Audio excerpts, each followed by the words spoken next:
Olá, meus amados irmãos, graça e paz a todos. Sejam todos bem-vindos mais uma vez ao nosso canal da EBD Inovadora. Se você ainda não é inscrito no nosso canal, não perca essa oportunidade. Se inscreva, deixe o seu like, deixe o seu comentário, as suas dúvidas e nós estaremos então respondendo todas as perguntas, tirando todas as dúvidas dos nossos alunos, dos nossos irmãos, professores, coordenadores que estão conosco nessa Escola Bíblica Dominical maravilhosa, construindo uma EBD inovadora. Então vamos lá, sem perca de tempo, para mais uma lição da Escola Bíblica Dominical. Deus abençoe a sua vida, Deus abençoe a sua família e sejam todos bem-vindos à nossa sala de aula da Escola Bíblica Dominical da EBD Inovadora. Olá, a paz do Senhor. Estamos em mais uma pré-aula da Escola Bíblica Dominical e desta vez com a lição de número 11 e o assunto da lição é baseado em Coríntios capítulo 14, dom de profecia e ordem no culto. Os nossos objetivos, essa lição traz 3 objetivos. O primeiro objetivo é entender por que o dom de profecia é considerado superior. O nosso segundo objetivo é o que é prioridade nos cultos e reuniões públicas. E o nosso terceiro objetivo é entender que o culto deve ser ordenado e deve refletir a unidade e diversidade do corpo de Cristo. Nós temos agora o nosso textuário, ele está em 1 Coríntios capítulo 14 e versículo 40, e ele diz: tudo, porém, seja feito com decência e ordem. A nossa verdade prática, que, como sempre digo, não é um versículo bíblico, ela diz assim: o culto é um momento de adoração a Deus e edificação da igreja. Não há espaço para individualismo. É importante a gente perceber aqui no capítulo 14 da primeira carta de Paulo aos crentes de Corinto, que o versículo vem dividido, o capítulo vem dividido em 3 partes, e exatamente aqui na divisão e subdivisão da lição, a gente consegue observar que dos versículos 1 a 5 é tratado sobre a edificação no culto. Dos versículos 6 a 25 é tratado sobre o entendimento espiritual. E do 26 ao 40, Paulo vai tratar exatamente da ordem no culto. Então, se a gente observar com mais calma, é possível perceber Paulo fazendo essa divisão na lição, ou melhor, no texto bíblico. O nosso primeiro tópico ele vai falar sobre dom de profecia. Nós já vimos que a nossa lição ela fala de dom de profecia e ordem no culto. Então, primeiro tópico, trazendo dom de profecia. Antes de a gente começar falando propriamente desse primeiro tópico, é importante destacar que a igreja de Corinto tinha alguns problemas. A gente já viu isso desde a primeira lição. Ela tinha alguns problemas. Era uma igreja, de certo modo, vamos dizer assim, boa. Era uma igreja com um certo desenvolvimento, mas ela também tinha problemas. E um dos problemas que ela apresentava era uma espécie de comportamento que os crentes tinham de viver como se vivessem em um palco, como se vivessem em um lugar que era destaque, era aparecer, era ser visto, era praticar, e sempre eles estavam achando que sabiam de tudo, que faziam tudo, que só eles sabiam e que ninguém mais sabia, e até que o próprio Paulo não era tão importante assim. Então era muito uma questão de exibição, isso tinha muito na igreja. É claro que não eram todos os membros da igreja que viviam assim, mas isso era observado na igreja. E ainda falando sobre dom de profecia, que é o nosso tópico, nós vamos para o primeiro subtópico, incentivando a buscar. 1 Coríntios capítulo 14 e o versículo 1 vem dizendo: segui o amor e procurai com zelo os dons espirituais, mas principalmente que profetizeis. Eu fiz aqui algumas observações na lição para a gente poder entender melhor e seguir uma linha mais clara. Eu quero chamar a atenção para o objetivo do culto. E esse objetivo do culto não era apenas para a igreja de Corinto. Esse objetivo do culto se aplica hoje também. Mas qual era e qual é o objetivo do culto? Quando estamos em um culto, o objetivo do culto ali na reunião, no público, Primeiro, é adorar a Deus. Quando nós vamos à igreja, quando os crentes vão à igreja, quando os crentes iam à igreja lá em Corinto, eles iam para adorar a Deus. Quando vamos à igreja, vamos para adorar a Deus. O segundo objetivo é a edificação da igreja. Porque é importante estar ali, mas é importante sair dali edificado. Não basta simplesmente estar ali, dizer que foi ali, até cantar ou fazer alguma coisa ou desenvolver uma função mais específica, mas é importante sair edificado. E a edificação vai ser tratada aqui nessa lição. E um terceiro objetivo é exatamente o ímpio, o pecador, como se costuma dizer, sendo convencido pelo Espírito Santo. Então, adorar a Deus, edificar a igreja e convencimento do ímpio, do pecador pelo Espírito Santo. Esses são objetivos que precisam ser observados no culto.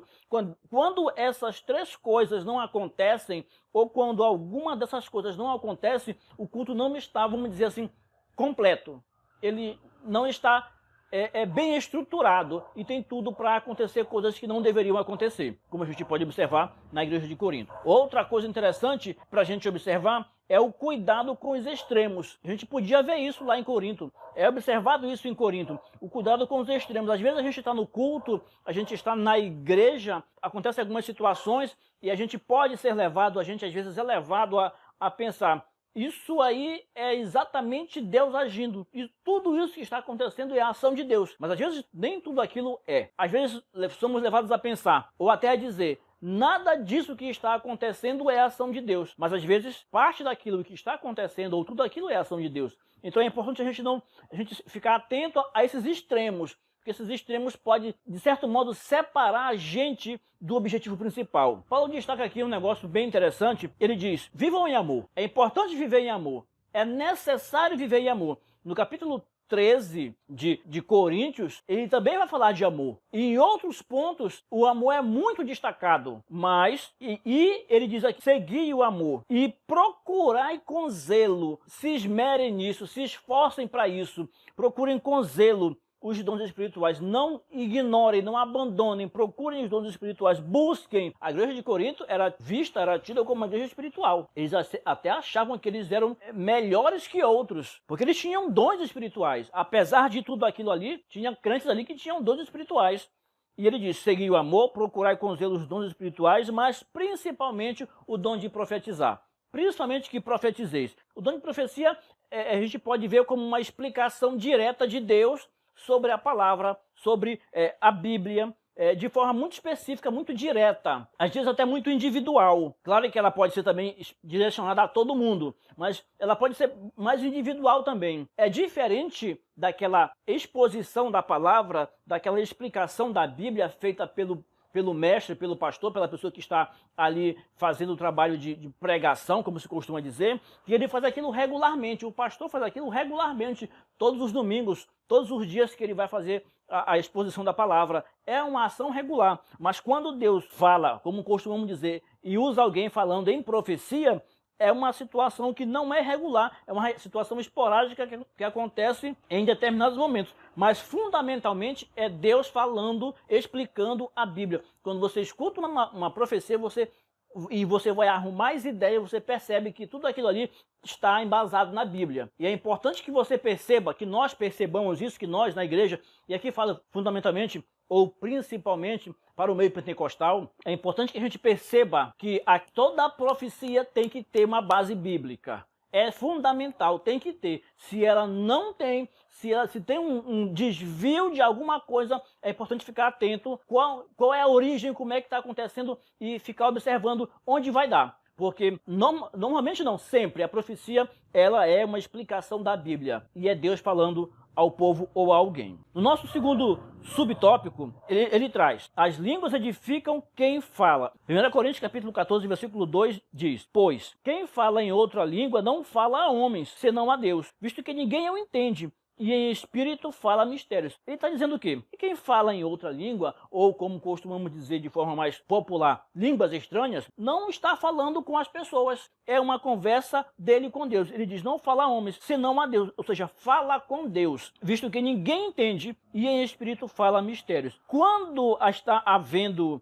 essa situação de falar em outra língua, é um momento de intimidade, vamos dizer assim, um momento de intimidade com Deus, é uma relação de espírito com espírito, vamos dizer assim, o meu espírito falando com o espírito de Deus. É uma conversa minha com Deus, uma conversa íntima. A gente pode observar, inclusive aqui no versículo, que às vezes nem eu entendo o que está sendo dito. É uma questão de uma oração, uma conversa, um louvar, mas isso diretamente com Deus. E as pessoas que estão, e é o que Paulo queria dizer, que as pessoas que estão ao redor, que estão no culto, elas não têm entendimento do que está sendo dito ali. Que é um momento de intimidade com Deus, é uma oração, é um momento privado com Deus, em que o meu espírito fala com Deus, é um momento de autoedificação. Por isso, e aqui tem um termo que ele coloca que pode parecer pesado, mas ele trata o dom de profecia como superior. Ele mesmo diz, esse termo aparece na Bíblia, superior. Então, momento de autoedificação,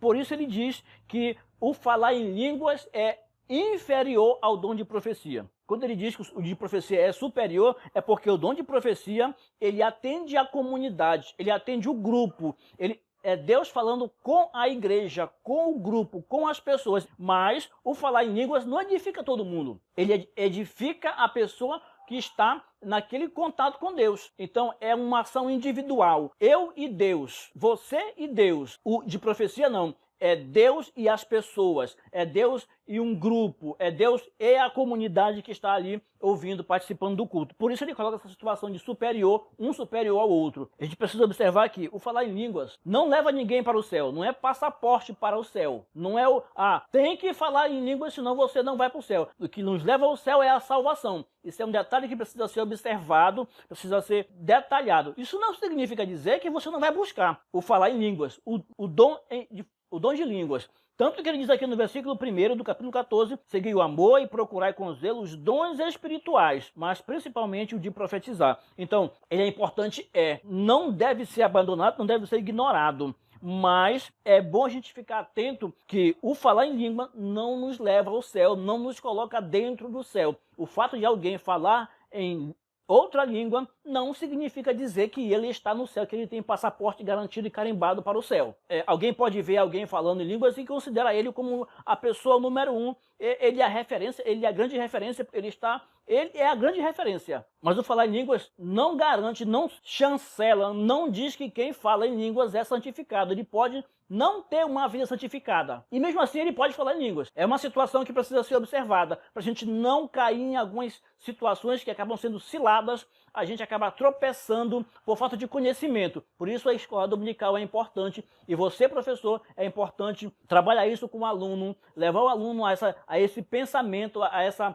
discussão no sentido positivo, a esse momento de aprendizado, procurando saber, entender e questionar, e você está pronto para responder também aos questionamentos, se não souber na hora, mas leva depois a resposta, porque são situações que aparecem na cabeça de muito crente. A profecia edifica a igreja. 1 Coríntios capítulo 14 e o versículo 3 diz assim: mas o que profetiza fala aos homens, edificando, exortando e consolando. Observe o versículo 2, ele diz que quem fala em outra língua não fala a homens, fala com Deus. O versículo 3 diz, quem profetiza fala aos homens, fala às pessoas. E fazendo o quê? Fala para quê? Com que objetivo? Com que intenção? Ele fala às pessoas, aos homens, aos crentes, ele fala edificando, exortando e consolando. É importante a gente observar aqui esse sentido de exortar. A gente tem, às vezes, uma compreensão de exortar, de modo geral, quando se fala exortar, é um sentido mais de, vamos dizer assim, de dar um aperto, de chamar a atenção. Mas nesse caso aqui, ele está falando de exortar no sentido de encorajar, de deixar a pessoa mais atenta, não no sentido de repreensão, mas no sentido de encorajamento. Não que não haja repreensão. Isso pode acontecer sim, mas é importante a gente observar esse detalhe também.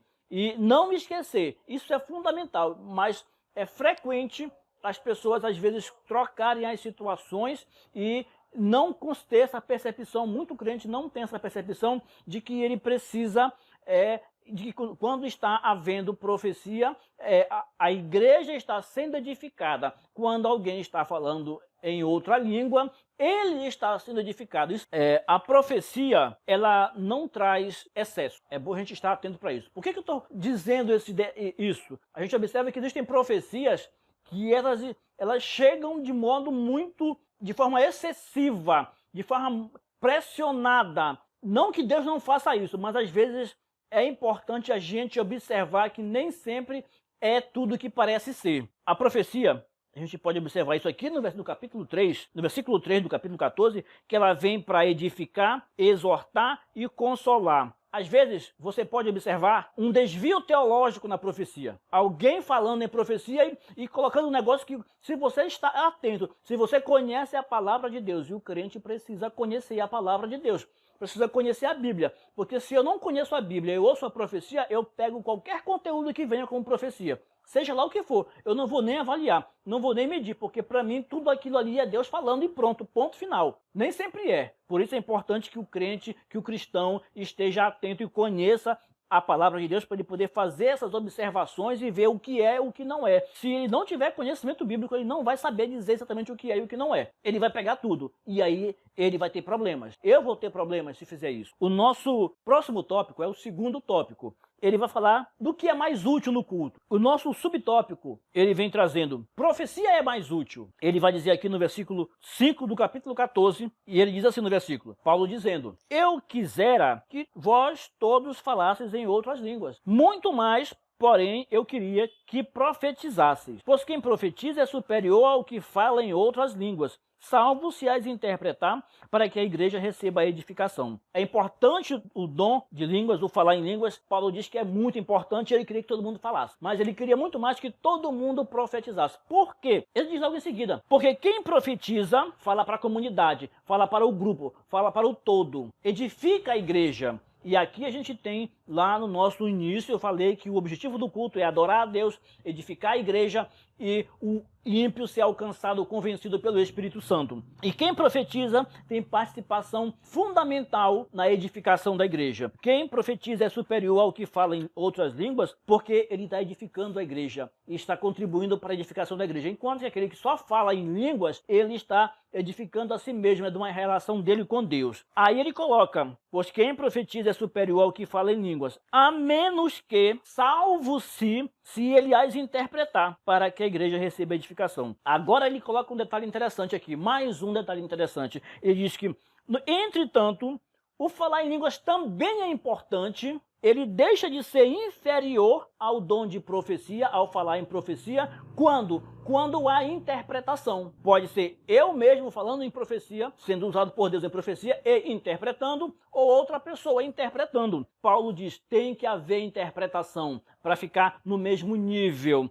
Por que tem que haver interpretação? Porque a igreja precisa ser edificada. O objetivo é a edificação da igreja. Se não houver interpretação do falar em outra língua, a igreja não é edificada, a igreja não entende, a igreja não consegue perceber, saber o que foi dito ali e fica simplesmente alguém falando uma língua que ninguém conhece, que nem um ser humano consegue perceber, definir o que é e não rendeu, não aprendeu, não edificou. Um detalhe interessante que a gente pode observar quanto a edificar e não edificar, e louvores edificam? Sim, edificam sim, podem edificar sim. Mas existem alguns louvores, e aqui eu vou ser bem direto, que não edificam. E nós temos uma certa tendência, talvez pelo momento que vivemos, ou por outros motivos, de entender que todo louvor edifica e que determinados louvores edificam. Mas se a gente for observar com mais clareza, parar para observar a letra daquele louvor, a gente vai ver que não edifica. Fundamentalmente, a gente observando a letra, a gente percebe que alguns louvores não edificam. Não foram feitos com a intenção de edificar. Não foram inspirados e por isso não edificam. Então é importante a gente perceber esses detalhes. Irmão, e a música? Você pode perguntar. E a música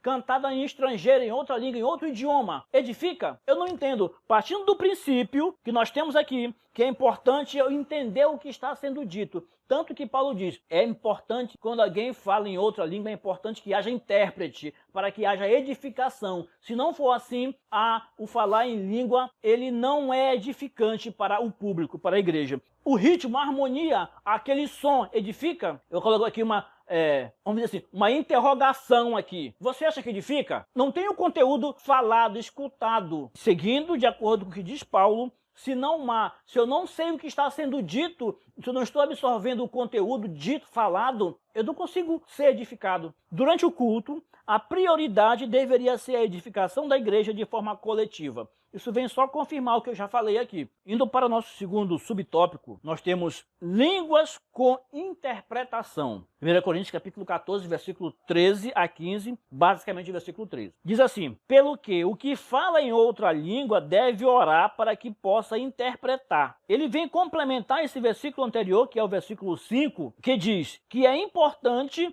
a interpretação para que haja edificação. Quando ele vai aqui no versículo 13, ele vem trazendo que se eu falo em outra língua, eu preciso pedir a Deus, orar a Deus, para que haja interpretação. Ou seja, eu tenho que pedir a Deus o dom de interpretar. Pedir para mim, ou pedir para outra pessoa: Deus, da minha igreja, levanta pessoas que tenham o dom de interpretar. Pode ser eu, pode ser outra pessoa. Para quê? Para que quando haja esse momento de falar em outra língua, exista sim a possibilidade de alguém interpretar. Pode ser eu mesmo, pode ser outra pessoa. Mas Paulo diz que é importante ter alguém que interprete. Senão, o falar em línguas, em outra língua, ele fica sendo importante só para quem fala e não para quem ouve. E aí ele deixa de ser, vamos dizer assim, prioritário na igreja. Ele perde espaço para o dom de profecia. E Paulo vai, inclusive, colocar mais adiante uma forma de gerenciar isso aí, de dizer quem tem preferência. Esse deixa o outro passar porque tem a preferência. A gente pode observar que é possível orar, de acordo com o texto, capítulo 14 de Coríntios, é possível orar, é possível falar, é possível cantar em espírito, mas é preciso pedir para que haja interpretação. É preciso pedir ao Senhor que levante alguém que faça esse trabalho para que todos tenham acesso ao conteúdo, para que todos tenham acesso à palavra, à edificação. É muito forte essa palavra, ela é muito repetitiva no sentido de ser muito trabalhada nesse capítulo, a questão da edificação. Ele estava falando para a igreja em Corinto, mas também serve para todos nós. Isso é fundamental para que haja crescimento na igreja, crescimento espiritual, para que haja fruto. Porque se só tem falar em língua, só falar em língua, só falar em língua, só falar em língua, e não tem explicação, não tem profecia, não tem conteúdo, você pode perceber que não há crescimento. E você deve ter visto isso em vários lugares, em vários momentos, você percebe que não há crescimento. Nosso terceiro subtópico traz prova da presença de Deus. 1 Coríntios, capítulo 14, versículo 25. Os segredos do seu coração ficarão manifestos, e assim, prostrando-se com a face em terra, adorará a Deus, testemunhando que Deus está de fato no meio de vós. Ele está falando aqui exatamente sobre alguém entrar na igreja, no ambiente, no salão, e onde está havendo a profecia e está havendo a interpretação. Ele vai perceber, ele vai chegar ali, está havendo um momento de falar em língua, e alguém está interpretando, e aquilo que está sendo interpretado são exatamente coisas que só a pessoa que entrou ali, seja o novo convertido, seja o não crente, só ele sabe, porque são coisas da vida dele. Ninguém mais sabe, só ele e Deus. Por que ninguém mais sabe? Porque ninguém que conhece ele está ali. Ele é um desconhecido ali. As práticas dele só ele sabe. E claro que Deus que sabe de tudo. Então, e aí alguém está ali, falando em outra língua, e tem alguém interpretando. E aquela interpretação, aquele conteúdo sendo interpretado é direcionado àquela pessoa, aquele indouto, como diz aqui, ou aquele não crente. E aquilo vai direto à vida dele, falando coisas que só ele sabe. O que é que vai acontecer? Ele vai se prostrar com face em terra, adorar a Deus, testemunhando que Deus está de fato no meio daquela igreja, daqueles crentes ali. Que aquilo ali tem base bíblica, que aquilo ali é de Deus. Deus está ali. Ele vai dizer isso. Por quê? Porque foi dito uma coisa que ninguém sabia. Daí Paulo destaca a importância do interpretar. Por quê? Porque se fosse só sendo dito em outra língua, para ele não teria a menor importância, porque ele não vai achar que aquilo é para ele, ele vai nunca saber que aquilo é para ele. No versículo anterior, até diz, ele vai dizer, está todo mundo aí descontrolado, o pessoal não sabe nem o que está falando ou fazendo. Mas porque está todo mundo falando ao mesmo tempo e coisas que ele não entende. O que entrou não entende. Mas se ele entende, ele vai dizer, isso se aplica a mim.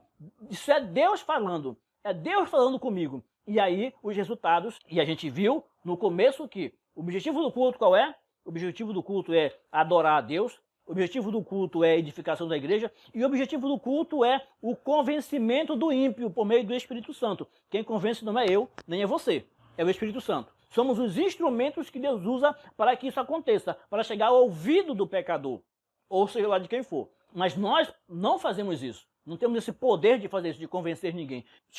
Eu chegar lá no meio da igreja na hora, em algum momento, e pegar pelo braço, levar lá à frente, isso não quer dizer que eu estou convencendo ele. É uma ação do Espírito Santo. É o Espírito Santo que convence. Eu sou o instrumento, a ferramenta que Deus usa para chegar a ele. Mas quem convence é o Espírito Santo e é importante a gente não esquecer isso. O nosso terceiro tópico vai falar sobre ordem no culto. É o nosso último tópico, falando de ordem no culto. A gente pode observar aqui no primeiro subtópico a participação de todos. 1 Coríntios, capítulo 14, o versículo 26. A gente tem o seguinte: que fazer, pois, irmãos, quando vos reunis? Um tem salmo, outro doutrina, este traz revelação, aquele outra língua e ainda outro interpretação. Seja tudo feito para a edificação. A gente pode observar isso aqui, lendo esse versículo, alguém pode tomar duas direções, duas opções de interpretação. Pensar, bem, tá tudo bagunçado. Um faz uma coisa, outro faz outra, tá tudo misturado ali. Não dá para entender nada. Ou a gente pode pensar, não, tá tudo em ordem. Vem um, quando estão reunidos, vem um, tem um salmo. Depois o outro, organizadamente, tem doutrina. Depois vem outro, tem uma revelação. E depois outro doutrina, outra língua e outro interpreta. Eu entendo que Paulo está falando que havia bagunça. Porque a gente vai ver nos versículos seguintes, ele vai chamar atenção para isso. Ele vai dizer como é que tem que ser feito. Então, se está tudo certinho, ele não vai dizer como é que tem que ser feito. Mas se está bagunçado, ele vai dizer, tem que ser feito assim. No versículo seguinte, a gente vai ver que ele vai dizer como é que tem que ser feito. A partir do versículo 27, ele já vem dizendo como é que tem que ser feito. Ele diz assim, e se alguém falar em língua estranha, faça isso por 2 ou, quando muito, por 3. Então ele está dizendo como é que faz. Entendo e concordo com a ideia de que havia um certo descontrole. Tanto que ele vem falar no capítulo 14 todo sobre como é que dá para arrumar, como é que tem que fazer. Então havia um certo descontrole, entendo assim, uma certa bagunça na hora de fazer o culto, de desenvolver o culto. Saindo por essa ideia que havia um contexto de bagunça, então, e ele vai explicar isso a partir do versículo 27, a gente pode entender que ele está chamando todo mundo, dizendo, irmãos, como é que a gente tem que se comportar no culto? Como é que a gente tem que fazer? Como é que quem tem a preferência? Quem vem depois de quem? Como é que faz para ficar tudo certinho, bonitinho, arrumado, para que o objetivo seja alcançado? Então, ponto 1. E aí ele vai explicar como é que precisa ser feito. A gente entende que todos têm espaço, todos podem participar do culto de maneira organizada. Todos podem participar. E aqui é importante a gente observar um detalhe, que a gente vai ver mais adiante, mas a gente vai logo adiantar. É importante que haja no culto razão. Aí vem a questão de um culto de maneira racional, de uma coisa feita organizada. A emoção vai acontecer, sempre vai acontecer onde tem muita gente, onde tem ações sendo feitas. Mas a palavra principal, e eu sempre digo que na vida cristã, essa palavra ela é fundamental. Tem que ter, se eu como crente não tenho na minha vida essa palavra sendo aplicada, vivenciada, a coisa fica um pouco difícil para mim. Essa palavra é equilíbrio. É preciso ter equilíbrio na vida cristã. Equilíbrio em tudo. Equilíbrio fora da igreja, equilíbrio em casa, equilíbrio no trabalho, equilíbrio na igreja, equilíbrio nesse versículo aqui, nessa prática aqui, equilíbrio na liturgia da igreja. Então, equilíbrio quando reunir, quando eu estiver no culto, e aí um tem salmo, outro doutrina, outro revelação, outro fala em outra língua, outro interpreta, mas tudo feito para edificação. Se não houver equilíbrio, não pode haver edificação. Como é que eu vou estar edificado se eu estou no meio desequilibrado, no meio que não há equilíbrio, em que as coisas são feitas de forma desordenada, bagunçada? Não tem como haver edificação, para a gente pensar, porque isso é observado sem muita dificuldade em alguns locais, em alguns ajuntamentos, em algumas reuniões que chamamos normalmente de culto, né? Isso é observado com facilidade. Então é importante a gente atentar para isso. Como é que está sendo? Você pode pensar, como é na sua igreja? Como é que está sendo o culto? Como é que você está se comportando também no culto? Como é que está sendo gerenciado aquilo tudo ali? Como é que os irmãos se autogerenciam nesse sentido? Como é que alguém que está falando em língua cede ou não espaço para o outro? Ou quer falar e o outro também quer falar, e um levanta a voz mais do que o outro, daqui a pouco um terceiro, um quarto, um quinto. É importante a gente observar esse detalhe, porque senão a gente está contribuindo para a desordem, para a bagunça no culto. Nós precisamos observar um detalhe interessante aqui. Paulo está afirmando que todos os crentes de Corinto podem contribuir para a edificação da igreja local, lá em Corinto. Paulo diz para a gente hoje também, todos vocês podem contribuir para a edificação da igreja local, para a edificação do meio, mas tem que ser com ordem no culto, com decência e ordem. O nosso próximo subtópico é o subtópico 2, e ele vem falando sobre a participação com ordem. 1 Coríntios capítulo 14, versículos 27 e 28. No caso de alguém falar em outra língua, que não seja mais do que 2, ou quando muito 3. E isto sucessivamente, e haja quem interprete. Mas, não havendo intérprete, fique calado na igreja. Parece pesado para você que está com aquela vontade, para quem está com aquela vontade, que está falando em outra língua, está naquele movimento, naquela ebulição toda, alguém dizer, fique calado. Paulo diz aqui, fique calado. Quando é que se aplica o fique calado? Ele está tolindo, dizendo para não falar em outra língua? Não. Ele está dizendo que é preciso que haja intérprete para que as pessoas entendam o que está sendo dito. Se não há intérprete, então eu falo aqui, estou falando em língua, em outra língua, eu falo aqui comigo, porque é uma edificação minha. É uma relação minha com Deus, não é uma relação com todo mundo, não é uma edificação para todo mundo, é uma relação minha com Deus. Então eu vou com o meu Espírito, o Espírito de Deus, nós vamos continuar em contato aqui, nessa relação, nessa conversa, nesse louvor, nessa oração, falando consigo mesmo e com Deus. Para alguns meios cristãos, isso aqui é difícil de ser digerido. Meios onde as pessoas estão acostumadas a falar em outras línguas e aquele negócio todo mundo ao mesmo tempo. Falar isso pode ser meio agressivo até, mas não é. É a própria palavra sendo dita. É o versículo 20, são os versículos 27 e 28 aqui, da primeira carta de Paulo a Coríntios, capítulo 14. A gente pode observar aqui um outro ponto interessante, antes de passar para o último subtópico. No versículo 29, que é o versículo seguinte ao 28, que eu acabei de ler, que ele diz para a pessoa ficar calada assim, só conversando com Deus, na sua autoedificação, digamos assim, ele diz no versículo 29, ele fala de profecia. Ele diz assim, e falem 2 ou 3 profetas, e os outros julguem. E aí ele está dizendo, aí vem uma pergunta,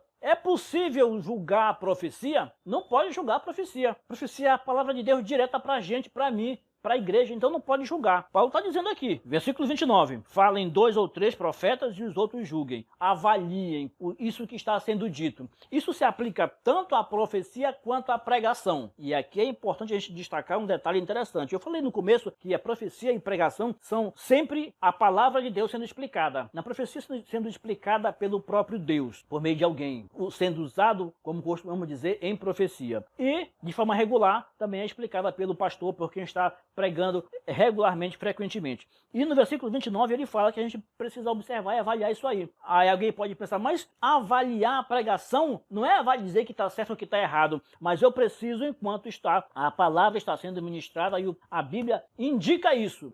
Eu preciso observar. O que está sendo dito tem fundamento bíblico, tem base bíblica. O que está sendo pregado tem base bíblica, porque é comum, eu disse comum. Isso acontece com uma certa frequência, em alguns lugares com mais ainda frequência, coisas serem ditas que não têm base bíblica e até serem adicionadas algumas coisas aos textos bíblicos que não existiram, que não estão na Bíblia em momento algum, em momento nenhum, em situação nenhuma, são usados, pegados, sei lá de onde. Isso é importante ser observado. Se eu acabo a minha leitura da Bíblia, fecho a Bíblia, coloco do lado e fico ali, pego o celular e o pastor pregando, ou seja lá o que for, e eu me desligo, aquilo que eu assimilar, possivelmente eu vou estar correndo risco. Que eu preciso, a Bíblia diz, Paulo diz, e isso acontece em outros momentos também, que eu preciso avaliar o que está sendo dito. Na profecia, eu também preciso avaliar o que está sendo dito, porque por mais que você ache estranho, essa profecia pode não ser de Deus. E ele diz, avalia. Só que para que eu avalie a profecia, se ela tem fundamento, eu tenho que ter conhecimento acerca da palavra de Deus, porque a profecia é fundamentalmente a palavra de Deus. Eu tenho que ter conhecimento. Irmãos, vocês sabem, tanto quanto eu e todo mundo sabe, que estas coisas acontecem no meio cristão, vamos dizer assim. Essas coisas acontecem. E quem não está estruturado é levado e depois aparece chorando, reclamando, mas aconteceu por falta de ensino, de aprendizagem até, e porque não estava estruturado. Então pode sim avaliar a profecia, pode sim, pode avaliar sim se o conteúdo pregado também tem fundamento, mas não é para fazer confusão, é para avaliar, segurar o que é importante e ver na Bíblia, aqui confirma, aqui não confirma, ou tudo confirma, ou nada confirma. O nosso terceiro subtópico vai falar sobre decência e ordem. 1 Coríntios capítulo 14, versículos 39 e 40. E ele diz assim: portanto, meus irmãos, procurai com zelo o dom de profetizar, e não proibais o falar em outras línguas. Tudo, porém, seja feito com decência e ordem. Olha o que ele diz. Ele já havia dito isso antes, agora com outras palavras. Procurem com zelo o dom de profetizar. Busquem os dons. Busquem dons espirituais. Ele diz lá no versículo 1 do capítulo 14 que é para buscar os dons espirituais, mas preferencialmente o de profetizar. Está lá no versículo 1 que nós lemos. Agora ele diz: procurem com zelo o dom de profetizar. De novo ele fala, mas aí ele diz: e não proibais o falar em outras línguas. Não é para proibir. Ele diz que um é superior ao outro e ele diz em que momento é. O dom de profecia é superior porque ele edifica a igreja. Superior a quem? Superior ao falar em outra língua. Porque o falar em outra língua, como já foi dito aqui, ele edifica a pessoa que está falando direto com Deus. Mas ele fala aqui: procurem o dom de profecia, de profetizar, e não proíbam o falar em outras línguas. Não é para proibir, não é que não serve, que não presta para nada. Não, não é isso não. Não pode proibir, deixa falar em outra língua, mas tem que seguir uma sequência, uma arrumação, uma ordem, para não bagunçar. Não é porque alguém está falando em língua que vai mandar parar, não, porque não tem base bíblica, porque diz que não é para falar. Não, não é isso. Pode falar assim, mas organizadamente. E ele diz aqui no versículo 27, 28 e 29 como é que tem que ser feito. Faz, mas faz com ordem, sem bagunça, faz de forma ordenada. E aqui a gente pode observar um detalhe interessante também, é que a liturgia da igreja, ela pode dizer o que nós viemos fazer na igreja. Isso está diretamente ligado à ordem no culto, à decência e ordem. Que tipo de liturgia tenho na minha igreja? Como é que o culto é conduzido na minha igreja? Como é que as coisas acontecem? A liturgia, não é que não acha a liturgia, mas a liturgia ela é desordenada, ela é empurrando com a barriga, vai aqui, vai ali, e te vira aí, te vira... Não, é assim? Se é assim, então eu já começo a perceber o que é que eu vim fazer na igreja. Não tem uma organização, uma coisa desordenada. Digamos assim, é um salve-se quem puder, todo mundo pode fazer tudo. É um ambiente totalmente liberal nesse sentido. Isso pode implicar negativamente naquilo que eu vim fazer na igreja. O que é que eu vim fazer aqui na igreja? Se eu tenho uma liturgia dessa forma, que é totalmente desordenada, todo mundo faz qualquer coisa a qualquer momento, organizado, chamado para seguir uma linha, uma ordem, uma sequência. Isso é importante ser observado. É muito importante, porque a liturgia da minha igreja, do culto ao qual eu frequento, eu participo, vai dizer o que é que eu fui fazer ali. É importante observar também que o culto deve ser, como já disse, racional, feito com razão, com equilíbrio, com sabedoria, não um ajuntamento onde todo mundo pode fazer tudo de qualquer jeito, a qualquer momento, na hora que quiser, porque Deus dá liberdade para todo mundo, porque todo mundo pode fazer tudo, porque aqui é a casa do Pai, e a casa do Pai você pode fazer o que quiser. Não, não é assim que funciona. É preciso que haja uma sequência das coisas para que naquele culto haja edificação. Senão, ninguém sai edificado.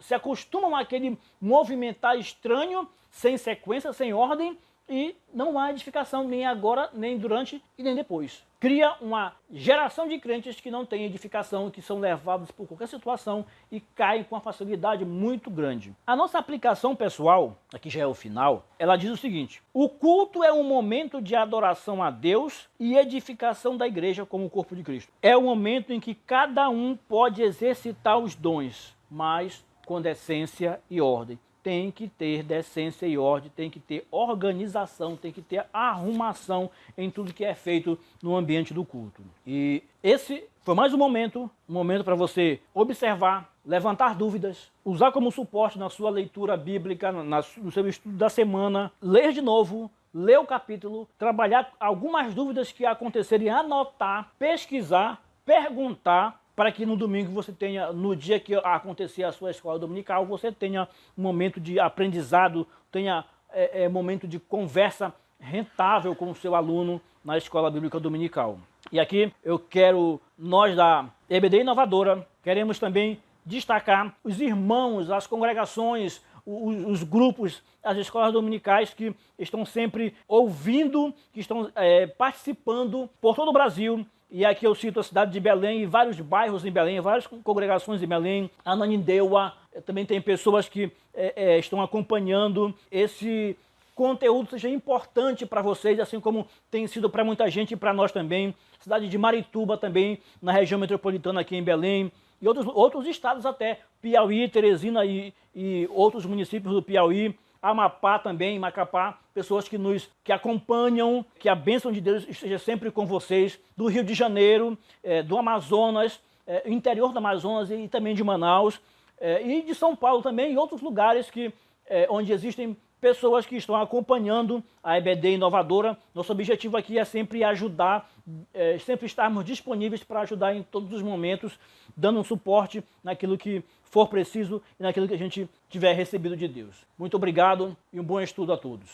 Glória a Deus, que aula maravilhosa, meus irmãos. Deus falou profundamente no meu coração, espero que também tenha falado aí no seu coração, abençoado a sua vida, abençoado o seu ministério. Meus irmãos, se você ainda não é inscrito no nosso canal, nos ajude. Vamos junto construir uma EBD inovadora. Você se inscreve, aperta o sininho de notificação para sempre o YouTube estar lhe avisando quando nós postarmos um vídeo novo aqui no nosso canal. E aí você deixa o seu comentário. Se você tiver alguma dúvida da aula que foi ministrada, você já deixa a sua dúvida. Com certeza vai ser um prazer para nós estarmos respondendo todos os comentários, tirando todas as dúvidas, mantendo essa conexão com os nossos irmãos professores que estão aí do outro lado levando a palavra de Deus, abençoando a vida dos alunos com a ministração da palavra de Deus. Então, nos ajude, deixe seu like, deixe seu comentário, compartilhe os nossos conteúdos nas suas redes sociais, nos grupos de WhatsApp e vamos juntos então construir uma escola bíblica dominical de sucesso, de resultado para a glória e honra do nome do Senhor. Nos vemos no próximo encontro. Graça e paz a todos.